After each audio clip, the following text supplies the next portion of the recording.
무서워요. 겁이 나시죠? 근데 법적 효과 별로 없어요. 너무 무서워하지 않으셔도 돼요.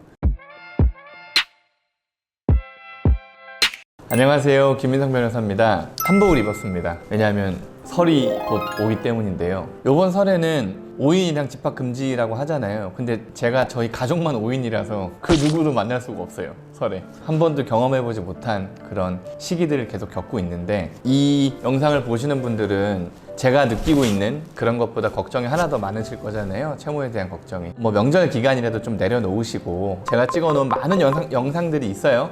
그거 보시고 내가 내 채무를 어떻게 관리해야 되는지, 회생을 해야 되는지, 워크아웃을 해야 되는지, 아니면 기타 다른 어떤 그 절차를 통해서 용을 정리해야 되는지 한번 판단해보는 시간을 가지세요. 조용히 평화롭게 올 설을 맞이하셨으면 좋겠습니다. 오늘 말씀드릴 거는 채권자가 할 수 있는 추심의 유형, 그 다음에 거기에 대해서 어떻게 대응해야 되는지, 그거 말씀드릴 거예요. 저한테 질문 많이 남겨주신단 말이에요. 문자가 왔어요, 집에 찾아왔어요, 전화가 왔어요, 뭐 회생하는 거 알려줘도 되나요? 질문 엄청나게 많으세요. 그거에 대해서 오늘 간단하게 말씀드릴 거예요. 연체가 시작됐다 라고 하면 제일 처음에 뭐가 나오냐면 문자가 와요. 문자가 연체 중입니다, 뭐 언제까지 갚으셔야 합니다, 뭐 이런 식으로 문자가 올 거란 말이에요. 그래도 못 갚는 수가 있잖아요. 법적 절차에 뭐 착수한다고 문자가 왔는데요, 뭐 담당자가 정해졌다고 문자가 왔는데요, 어떻게 해야 되느냐? 솔직히 할 게 없어요. 그 채권사에서 어떤 내용을 전달하는 거냐면, 너 지금 연체 중이야, 그리고 우리가 뭔가 할 거니까 뭔가 하기 전에 빨리 돈을 좀 갚어 라고 경고를 하는 거예요. 경고. 여기에 대해서 갚을 능력이 있으시면 갚으시면 돼요. 근데 갚을 능력이 없으시면 딱히 뭐 대응할 게 없어요. 이런 통지는 법적인 어떤 통지가 아니에요. 그냥 너 연체 중이다, 빨리 돈 갚아라, 돈 안 갚으면 내가 괴롭힐 거야, 요 정도예요. 요 정도. 두 번째가 뭐냐면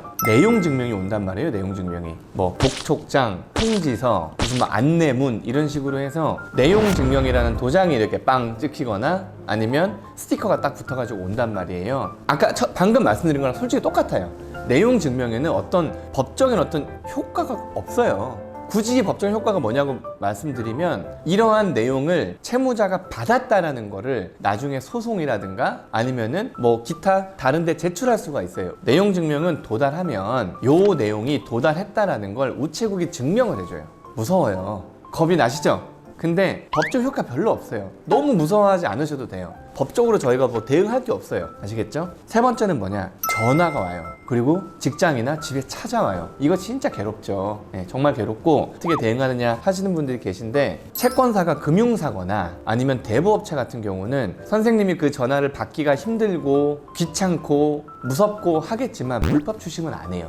다 법적인 절차 내에서 하는 거니까, 뭐 하루에 전화가 2번 왔습니다, 상관없어요. 횟수가 정해져 있는 게 있거든요. 전화 받으신 다음에 회생이나 워크아웃을 지금 상담받고 있습니다, 곧 진행할 거고, 회생해서 사건 번호를 알려드리겠습니다, 아니면 워크아웃해서 워크아웃 절차를 알려드리겠습니다, 이렇게 얘기하면 이런 추심 행위들 있잖아요, 전화 아니면 방문 행위들 확 줄어들어요. 전화를 안 받고 무섭다고 막 거부하고 이러니까 그 다음 단계 추심으로 나가는 거예요. 방문이라는. 이건 대응 어떻게 하느냐? 방금 말씀하신 대로 하시면 돼요. 회생이나 아니면 워크아웃을 준비 중이다, 이게 어느 정도 그 절차가 진행이 되면 알려드리겠다 라고 하시거나, 아니면 갚으셔야 되는 거예요.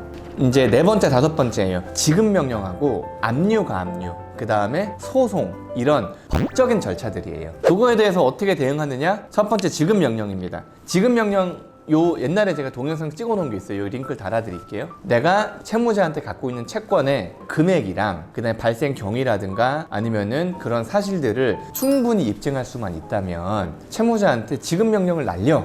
그래서 채무자가 그걸 받은 다음에 뭐 빼도 박도 못하는 빚이 있네 라고 하면 확정이 돼버리는 거예요. 14일간 이의하지 않으면. 그게 지급 명령이에요. 하지만 지급 명령에 대해선 할 말이 없더라도 이의 신청을 하시는 게 좋아요. 왜냐? 지급 명령이라는 게 확정이 되면 그 다음부터는 확정 판결문이랑 똑같은 효과가 있기 때문에 그 효과를 가지고 여러 가지 추심 행위들을 법적으로 할 수가 있어요. 다만 지급 명령이 확정이 안 되고 정식 재판 청구를 해서 재판이 열리면 재판의 인용 여부가 결정되기 전까지는 집행 권한이라는 게 없기 때문에 채권자가 여러 가지 추심 행위를 못하게 되는 거예요. 아시겠죠? 그러니까 지급 명령으로 다툴 게 없다 해도 일단은 이의 신청을 하시고 시간적인 여유를 벌어 놓으신 다음에 그 다음에 회생이나 이 워크아웃이나 이런 것들을 알아보시는 게 채무자 입장에서만큼은 이렇게 하시는 게 훨씬 더 이익이에요. 그 다음에 소송 어떻게 하냐, 시간을 엄청나게 끌어야 된다라는 게 아니면 소장을 받으신 다음엔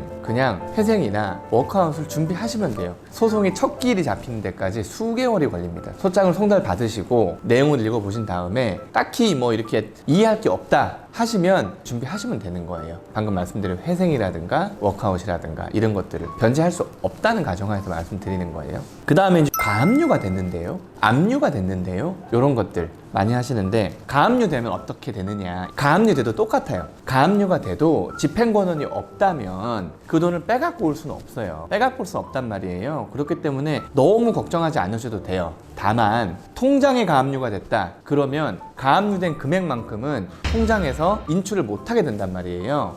통장에 가압류가 됐다 그러면 가압류가 되지 않을 듯한 통장을 새로 만들어서 일단 그거를 사용하시면 되는 거예요. 왜? 생활은 해야 되니까. 그죠? 보통 뭐 급여 가압류라든가 아니면은 부동산에 대한 가압류라든가 임대차 보증금 있잖아요. 그거에 대한 가압류를 먼저 신청을 보통 하고 채권자들이 그 다음에 이제 뭐 통장 가압류라든가 아니면 매출채권 가압류라든가 이런 순서대로 보통 하거든요. 어쨌든 간에 통장 가압류가 되어 있다면 다른 통장을 사용하시면 되는 거예요. 그 다음에 급여가 가압류가 됐다 그러면 방법이 없어요. 통상적으로 185만 원 이상이 되는 급여만 가압류 신청을 한단 말이에요. 급여가 만약에 300이다 하면 185만 원은 통장으로 들어와요. 그 다음에 나머지 돈 115만 원은 가압류가 되어 있는 거죠. 그러면 회사, 제3채무자인 회사는 어떻게 하느냐, 그 돈을 쌓아놔요. 근데 갖고만 있어. 왜냐? 압류가 아니라 가압류잖아요. 집행 권한이 있어야지 채권자가 압류 및 추심을 해간단 말이에요. 묶어놓는 기능만 해. 묶어놓는 기능만. 워크아웃을 신청하시면 그 심사하는 거기서 그 채권자들한테 워크아웃 신청한 사람들이 서류를 이렇게 뿌리고 동의를 받는 걸로 알고 있어요. 그래서 동의가 과반 이상 되면 그때부터는 동의하지 않은 채권사를 하더라도 워크아웃 절차가 진행이 되면서 추심을 못하게 돼 있더라고요. 구독과 좋아요 눌러주세요. 그러면은 제가 말씀드린 것들 이제 정리를 한번 해볼게요. 채권자가 추심을 하는 건 채권자의 권리예요. 막을 방법은 돈을 갚거나 아니면 회생이나 파산 같은 법적 절차를 이용하거나 아니면 신보기의 워크아웃 같은 이런 채무 조정 프로그램들 그런 걸 이용하는 거. 그거 말고는 방법이 없어요. 첫 번째, 법적 절차 안내문이라고 뭐 문자가 날라왔다. 그죠? 신경 안 쓰셔도 돼요. 회생이나 워크아웃 준비하시면 돼요. 두 번째, 내용 증명이 날라왔다. 신경 안 쓰셔도 돼요. 워크아웃이나 회생 준비하시면 되는 거예요. 세 번째, 전화가 왔다. 받으신 다음에 빚을 못 갚아서 미안합니다. 회생이나 워크아웃을 알아보고 있습니다. 절차가 진행되는 대로 바로 연락드리겠습니다. 이렇게 얘기하면 좀 뜨끔해져요. 그리고 절차를 진행하시고 실제로 워크아웃 신청했다. 회생 신청해서 사건 번호 나왔다. 말씀하시면 되는 거예요. 이 다음에는 이제 법적 절차에 대해서 말씀드릴게요. 지급 명령이 날라왔다. 이의 신청하세요. 소장이 날라왔다. 특별히 신경 쓰지 마세요. 첫 기일 잡힐 때까지 엄청 오래 걸려요. 특별히 신경 쓰지 마시고 지급 명령만 신경 쓰세요. 압류됐다, 가압류됐다. 우리가 뭘 할 수 있는 방법이 없어요. 다른 통장을 만드세요. 2금융권, 3금융권 이런 가압류되기 힘든 통장을 만드시면 돼요. 그거 쓰세요. 당분간은. 그 다음에 급여가 가압류가 됐다. 방법이 없어요. 185만 원만 수령할 수 있고 그 이외의 돈은 수령 못해요. 그리고 나중에 회생을 하시면 그 돈을 채무자한테 주는 게 아니라 채권자한테 줘요. 채권자한테. 변제금에 투입한단 말이에요. 1회 변제금에. 아시겠죠?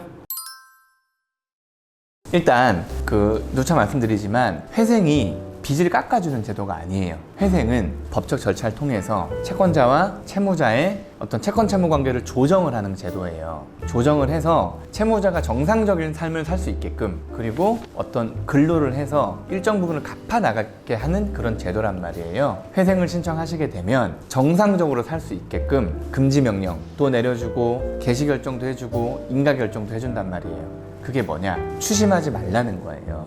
그러니까 이거 하면 어떻게 해야 돼요? 어떻게 해야 돼요? 여쭤보지 마시고 신속하게 회생이나 아니면 워크아웃 같은 채무 조정 프로그램들을 준비를 하시면 되는 거예요. 아니면 갚거나. 그죠? 너무 걱정하지 마시고 바로 그 개시 결정의 어떤 의미라든가 효과라든가 기각 사유라든가 이런 것들에 대해서 바로 알려드리겠습니다. 감사합니다.